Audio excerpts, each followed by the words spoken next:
Седмия крадец на време от поредицата «Защо нямам време?». Това са честите и ненужни пътувания до магазините. Отивате ли до магазина за един хляб и едно мляко?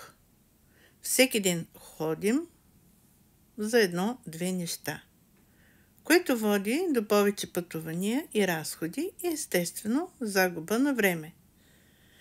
Какво да направим? Планирайте седмични покупки и използвайте онлайн пазаруване, когато е възможно. Направете си тефтер, в който записвате продуктите, които скоро ще свършат. Всеки телефон има тефтерче, което също може да се използва. Пазарувайте с списък и на едро. Това ще спести непрекъснатото ходене до магазина.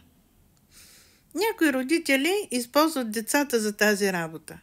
Скъпи майки и бащи, на вас дали ще ви е приятно някой по-голям, на когото много държите, да идва постоянно, да ви прекъсва и да ви изпраща тук и там? Поставете се на място на децата и решете как да се справите с тази задача.